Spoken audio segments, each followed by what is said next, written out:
Welcome to the NewsHour. The political fallout from the murder of conservative activist Charlie Cook continues. Last night, Disney suddenly suspended ABC's Jimmy Kimmel Live following comments Kimmel made about how President Trump's supporters were responding to Kirk's murder.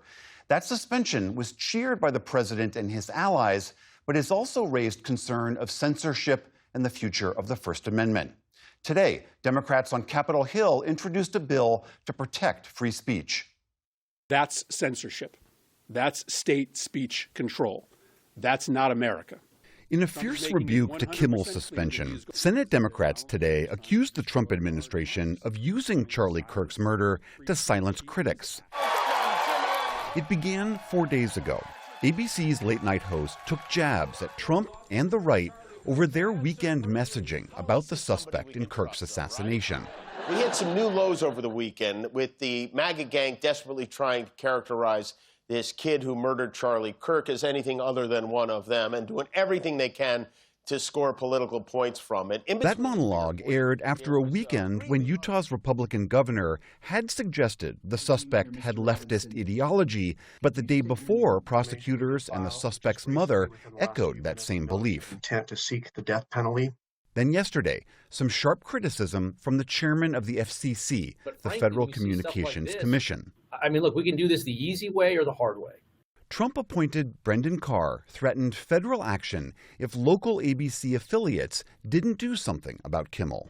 These companies can find ways to change conduct, to take action, frankly, on Kimmel, or there's going to be additional work for the FCC ahead. Then a company called Nexstar, which operates multiple ABC stations, said it would start pulling Kimmel off the air. Nexstar needs the FCC's approval for a proposed $6.2 billion merger. Then more dominoes. Conservative Sinclair Broadcasting, the largest owner of ABC affiliates, said they'd do the same. Sinclair said Kimmel must apologize to Kirk's family and, quote, make a meaningful personal donation to the Kirk family and Turning Point USA, which is Kirk's political group.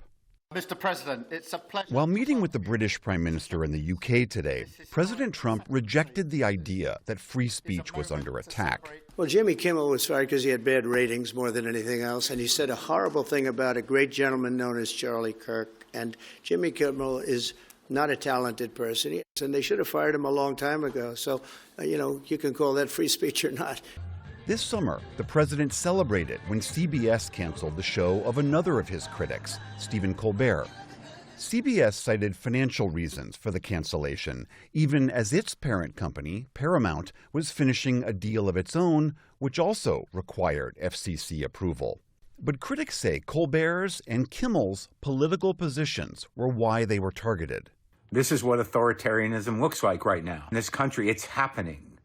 Last night, multiple comedians denounced Kimmel's suspension as censorship, including Wanda Sykes, who was set to be a guest on Kimmel last night. He didn't end the Ukraine war or solve Gaza within his first week, but he did end freedom of speech within his first year.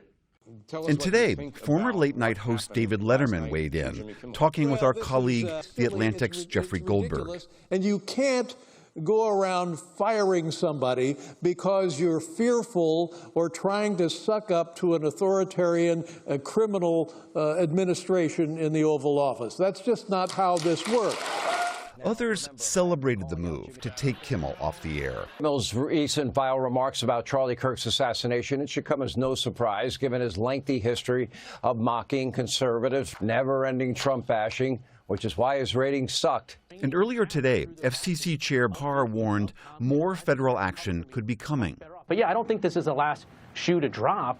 This is a massive shift that's taking place in the media ecosystem, and I think the consequences are going to continue to flow. Sinclair Broadcasting says this Friday it will replace Kimmel's show with a tribute to Charlie Kirk.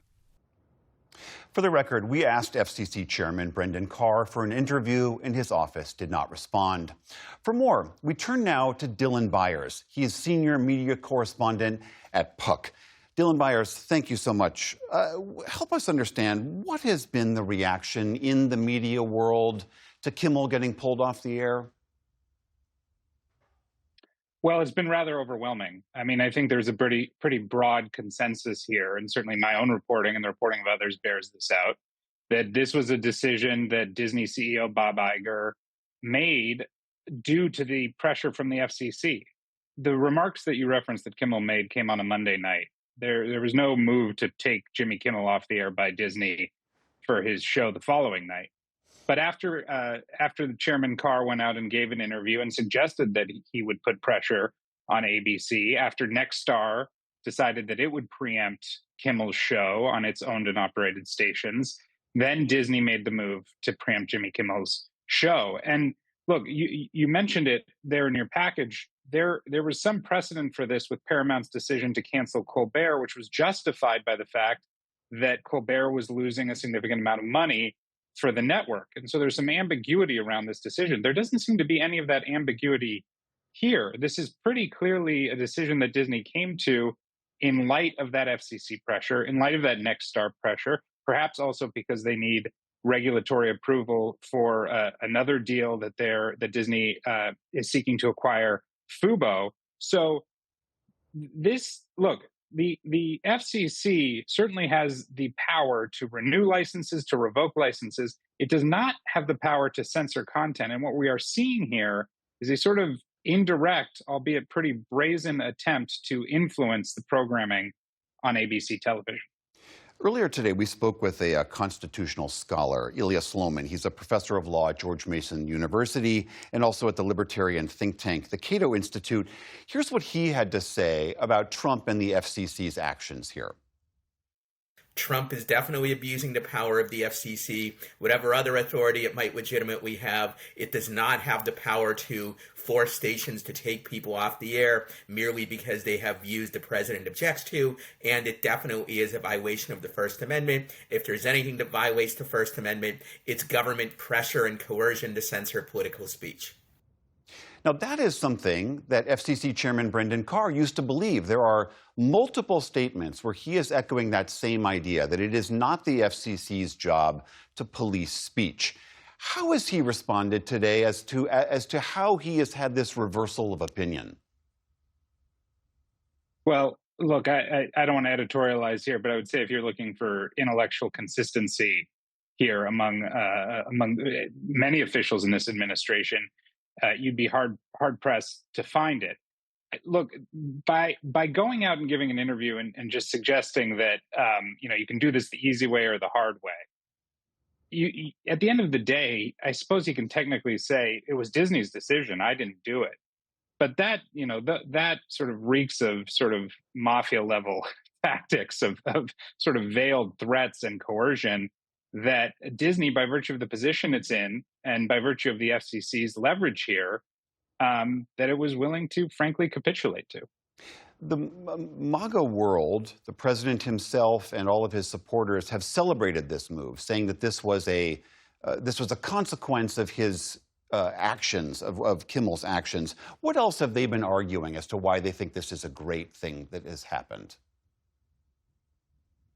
Well, look, I think there's been a long-standing feeling among the right, certainly among Trump supporters, that media, generally speaking, what we usually refer to as mainstream media, has been biased, and that if you believe that that broadcast networks should be sort of servicing the American people, then that sort of bias is a bad thing. And I think they would view the actions against Colbert or against Kimmel as progress in that regard. I think what I would say, and I think what many folks across the political spectrum have pointed out over the course of the last 24 hours, is that what is happening now to, say, ABC, to Jimmy Kimmel, is the kind of power and coercion that a future Democratic president could try to wield against conservative critics.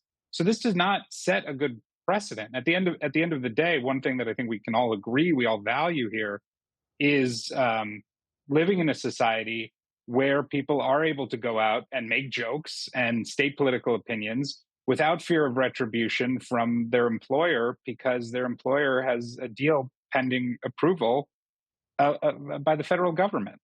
And I would just say that anyone celebrating this move now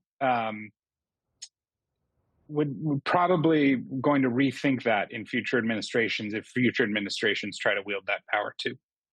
All right, that is Dylan Byers at Puck. Dylan, thank you so much for your time. Thank you.